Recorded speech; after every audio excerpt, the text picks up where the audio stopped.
Welcome back to my channel. Summer na and hopefully unta third year college na ko karon. And graduating na unta if wala K-12 but na may K-12 so wala na tayong magbuhat ana.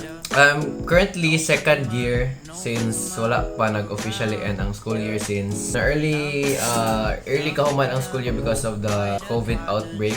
So we're still waiting for some announcements sa final exam and how our grade will be computed.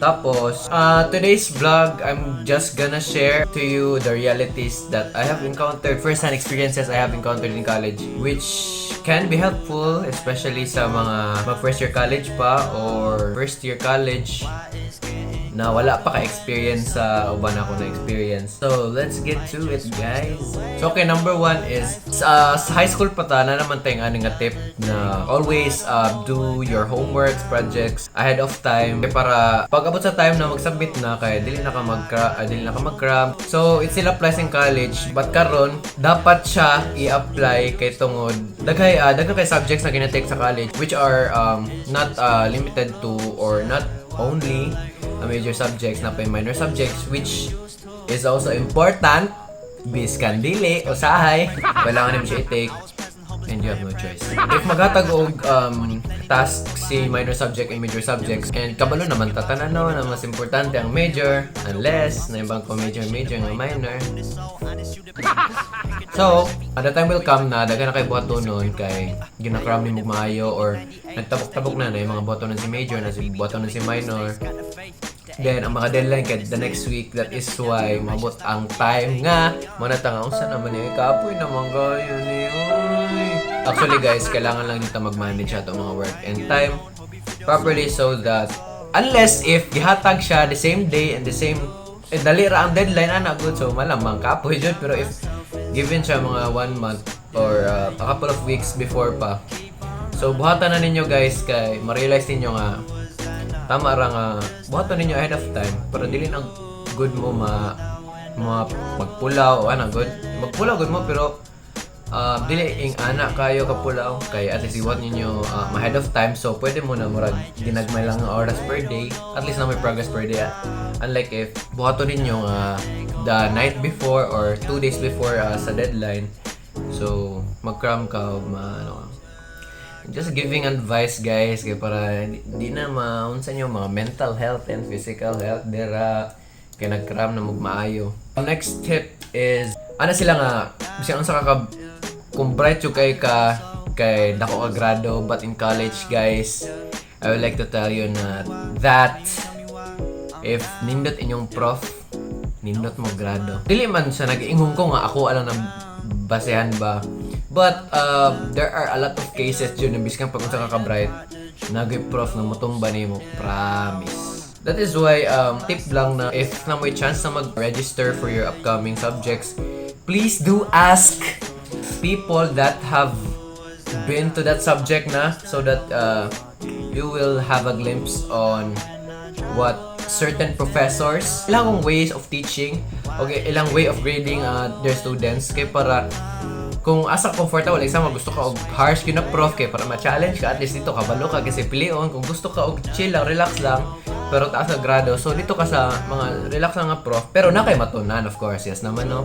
easy legit by pero nag-iban prof na easy na napay matunan napoy uban na easy na dili pa mo sulod pero dako ka grado di ba napoy uban nga dili easy wala kay matunan ako paggrado napoy uban na dili siya easy hago siya nga prof pero dako siya mga grado pero dapat lang ka mag-comply.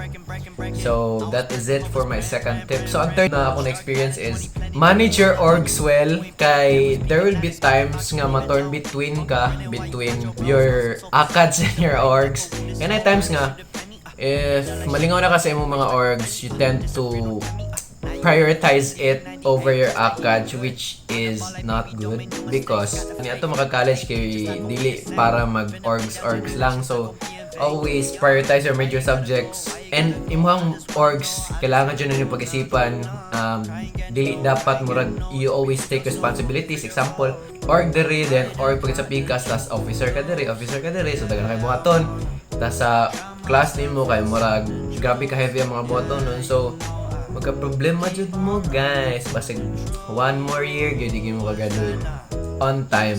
Stress yung maayo kay instead na you're only focusing on your majors or the things that you can handle with certain orgs na, with nanay orgs. But if you tend to take in more than what you can handle, so it's gonna be hard for you to cope up sa mga demands, requirements, and it's gonna be hard for you.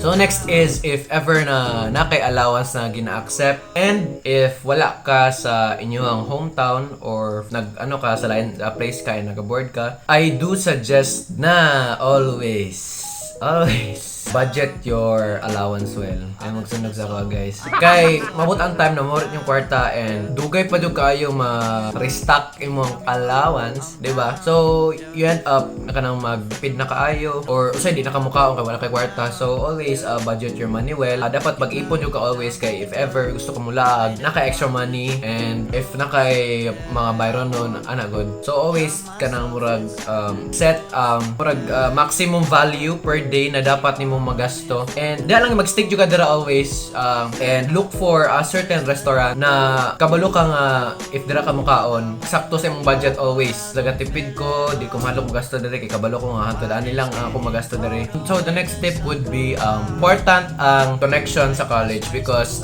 sa akong na realize so pag adto mo college kay nano may mga separate lives, di ba? Or naman jud may separate lives pero kanang murag nanamoy lain-laing path ba, and nano may mga lain-laing trabaho ana good, and when nakay mga certain connections, this will make your life easier. Ana good kay example if nakaitabang sa certain tayo sa hospital or ana good or government mga applications ana, kung nakay mapangutan-an ana at least nakay contact, or if ever na wala pa kay trabaho example after college tapos magpatabang ka ana good, at least nakay mga connection where you can contact them para matabangan ka sa imong mga needs good. Dili mo gusto mabuhay kita lang sa kalibutan, di ba? We need other people to help us, and we need to help other people too. So, yan, yes naman. Next is in college, always be friendly.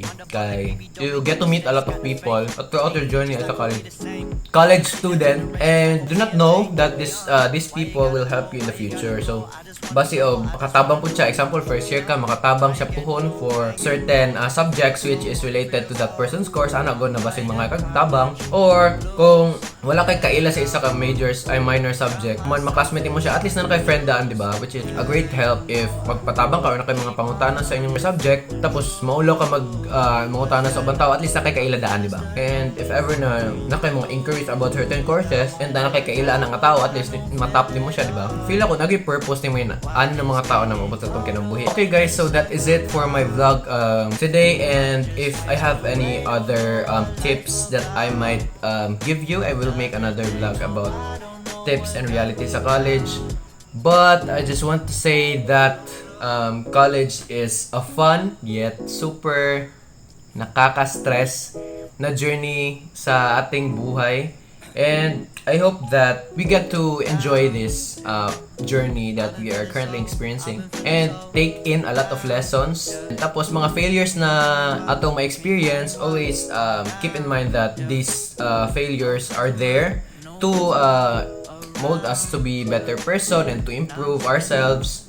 Tapos we get to meet a lot of people po throughout our journey, and wala ta kabalo nga these people will be a big help sa atong future, sa atong career in the future, or kanang murag sila ang mag-solve sa atong problem in the near future. And always keep in mind na sa college, time management is super important, and always prioritize your ACADS over everything. Kay if you prioritize your ACADS, dali ra mo mamansin yung mga trabaho, dagko mo grades, ana god, and anything will follow na pag nato. And always good guys, dili sa tanan panahon pagka-bright ang gamiton sa college.